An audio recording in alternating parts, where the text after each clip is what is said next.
Hello, welcome to Thunderstruck Canada's online registration video tutorial series. This is our fourth tutorial, and we're going to look at how to deal with routines in the registration process. We've added dancers to our roster, we've modified them as we need to, added them to our event, along with our teachers, and now we're going to look at routines. So I've gone ahead and added a couple routines here for the purposes of the tutorial to kind of speed things along. But when you arrive here, you'll need to go in and add routines. You can add, I believe, up to 30 at a time. You don't have to enter all 30. Anything that you don't touch kind of in the routine name part of the process will just be ignored. So you enter your routines, select the proper category. Everything stays standard. It's all Thunderbolts, which we'll talk in another tutorial. So normally just a standard. Your performance division, we've got lots of information about this on the website and the performance division guide. So I encourage you, if you're not familiar, to go and take a look at those so you get the appropriate information entered in terms of where your dancers should be competing. A couple quick notes.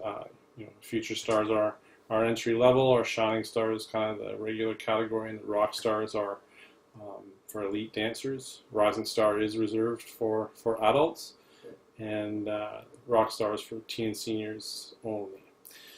So you would select your performance division here.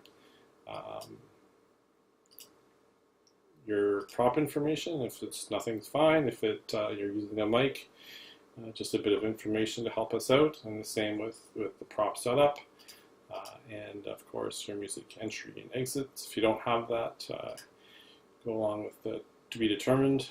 You can come back just like with your dancers and teachers. You can edit routine information right up until the registration deadline, and of course estimated routine time. If you're not sure yet what your routine time is, I would suggest entering the max for the routine, and you can always again go back and edit that information. So I'm going to jump back to the routine list that I had created and show you a little bit about that. Basically, what you need to do is add your dancers to the routine once you've got that routine information entered. So this is an acro solo, Annie's acro solo. We don't have an Annie or an acro routine, so this doesn't make a lot of sense, but we'll add Chrissy in there. And oops, maybe I made a mistake. It's not Chrissy in that routine, so I'll just remove her quickly here, and it's supposed to be Chris. So yeah, there we go. We've added Chris into the routine. Go back to my routine list. I'm going to enter my ballet. Whoops.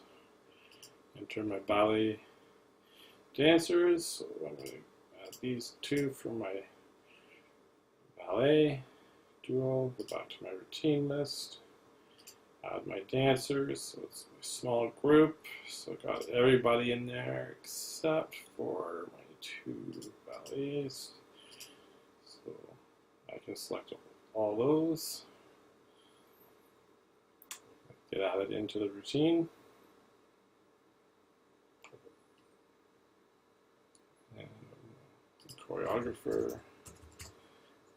Whenever you see a white box like this, it's actually driven by Ajax, so it's writing directly into the database. So you'll see I don't have to edit the routine and go and do this. I can just enter it, go back to my routine list. If I go back in to look at that, you'll see that it's actually written into the database. And that's the same too for notes. If you have any notes you want to enter about the routine, the ballet duo has conflict on Friday. If possible, can they dance any other day? So again, that is written into the database with Ajax, so it's always there. So go back and you'll see it's here. You'll see the choreographer is hit here. And that's pretty much all you need to do. We're going to look at how to edit the routines as well, just so you have a semblance on how to do that.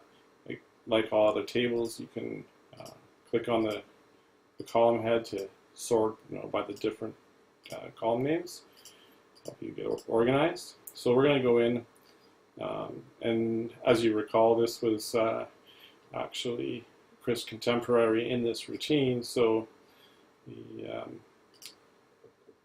things we need to change in here. So, Chris is solo, it's a contemporary, he's actually a rock star dancer,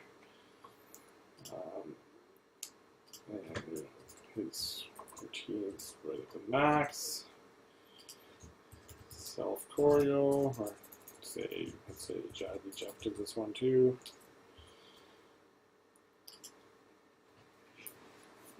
Update Annie solo, which just ignore that, which is actually Chris's solo. So you see that that change has been made. Another thing to note, as we're entering dancers, it's calculating their age, it's calculating the fees for the routine, and as you recall, having to enter the estimated performance time, it'll actually, if you enter the accurate time, calculate and distinguish any routines that have extended time requirements. So it'll let the judges know it's an extended time routine, there won't be any deduction, and it also will take care of the financial stuff too. So let's just, for fun, go and take a look at that. We'll go into the ballet duo. Let's say after we cut their music, it's actually going to be longer, 3:15, which would put it into extended time. So it's going to make that designation on the registration, and you'll see that added the $2.50 for each dancer. So that pretty much covers off the routine list and how to edit routine, how to add routines. We'll look at the music manager and the checkout process at another tutorial.